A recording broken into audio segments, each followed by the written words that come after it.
शरद पवार पुन्हा एकदा महाराष्ट्राच्या राजकारणाचा रिमोट कंट्रोल आपल्या हातात घेत आहेत का? भाजप आणि काँग्रेस दोघांनाही एकाच वेळी संदेश देण्यामागे नेमकं काय गणित आहे? महाविकास आघाडी स्वतःचं वजन वाढवण्यासाठी हा डाव आहे का? अजित पवार राष्ट्रवादी काँग्रेसवर मानसिक दबाव आणण्याचा प्रयत्न आहे का? उद्धव ठाकरेंना अप्रत्यक्ष इशारा दिला जातोय का? आणि सर्वात मोठा प्रश्न, पक्षाचं संख्याबळ कमी झालं असतानाही आजही दिल्लीपासून मुंबईपर्यंत चर्चेचा केंद्रबिंदू फक्त शरद पवारच का आहेत? राजकारणात काही नेते सत्ता गमावतात आणि काही नेते सत्ता नसतानाही खेळ चालवतात. शरद पवार कोणत्या प्रकारात मोडतात यावर मतभेद असू शकतात, पण एक गोष्ट नाकारता येत नाही, त्यांच्याबद्दल चर्चा सुरू झाली की महाराष्ट्राचं राजकारण हालतं. गेल्या काही दिवसात एनडीएला पाठिंबा, दिल्लीतील संपर्क, घटना दुरुस्तीच्या विधेयकाला दिलेला पाठिंबा या सगळ्या चर्चांनी एक मोठा प्रश्न निर्माण केला आहे.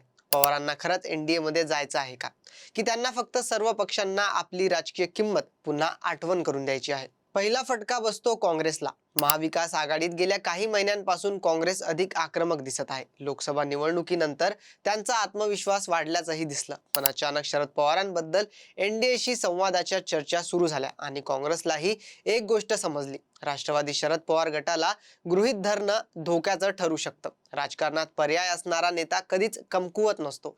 पर्याय नसणारा नेता तडजोड करतो, पण पर्याय असणारा नेता अटी ठेवतो.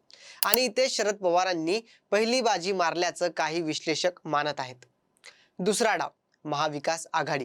तीन पक्षांची आघाडी असली तरी प्रत्येक पक्षाचं एकच लक्ष असतं, स्वतःचं राजकीय वजन वाढवणं. अशा वेळी आमच्याकडे दुसरेही पर्याय आहेत हा संदेशच स्वतःमध्ये मोठं राजकीय अस्त्र ठरतो. काही जण म्हणतील ही फक्त चर्चा आहे, पण अनुभवी राजकारणात चर्चा हीच अनेकदा पहिली चाल असते.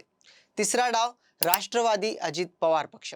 एनडीए मध्ये गेल्यानंतर अजित पवार गट स्वतःला राष्ट्रवादीचा अधिकृत सत्ताधारी चेहरा म्हणून मांडत होता. पण जर त्याच एनडीए मध्ये शरद पवारांचंही महत्व वाढत असल्याची चर्चा सुरू झाली तर सर्वात मोठा मानसिक दबाव कुणावर येतो?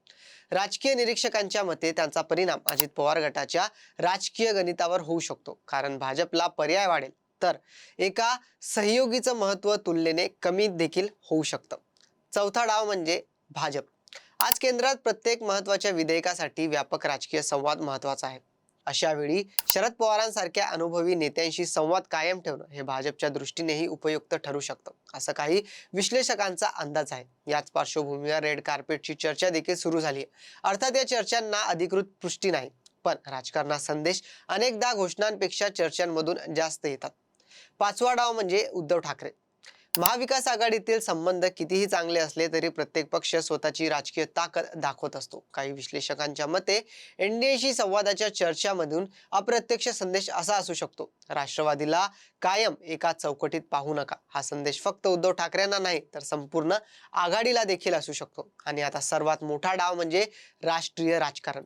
एक काळ होता शरद पवारांचं नाव पंतप्रधान पदाच्या चर्चेत घेतलं जायचं. आज परिस्थिती बदलली आहे. पक्ष लहान झाला, संख्याबळ कमी झालं, पण एक गोष्ट बदललेली नाही, शरद पवारांची नेगोशिएशन पॉवर. राजकारणात काही नेत्यांकडे संख्या असते, काहींकडे सत्ता असते, पण काहींकडे परिस्थिती बदलण्याची क्षमता असते. शरद पवारांविषयी अनेक जण हीच गोष्ट सांगतात. लोकसभा मतदारसंघ पुनर्रचनेशी संबंधित घटना दुरुस्तीच्या विधेयकाला पाठिंबा दिल्यानंतर अनेकांनी या निर्णयाकडे केवळ विधेयक म्हणून पाहिलं नाही, तर त्यामागे एक मोठा राजकीय संदेश शोधण्याचा प्रयत्न केला. दार बंद नाहीत. कदाचित हा संदेश दिल्लीसाठी होता, कदाचित मुंबईसाठी, कदाचित दोघांसाठी. आणि इथेच शरद पवारांची शैली वेगळी ठरते. ते प्रत्येक वेळी सरकार बदलत नाहीत, पण सरकारचं गणित बदलण्या इतकी चर्चा मात्र निर्माण करतात. आजही त्यांच्याकडे पूर्वीसारखे आमदार नाहीत, पूर्वीसारखे खासदार नाहीत, पण त्यांच्याकडे अजूनही एक गोष्ट आहे, वेळ साधण्याची कला. आणि म्हणूनच प्रश्न हा नाही की शरद पवार एनडीए मध्ये जाणार का, प्रश्न हा आहे एनडीए मध्ये न जाताही त्यांनी काँग्रेसला सावध केलं का?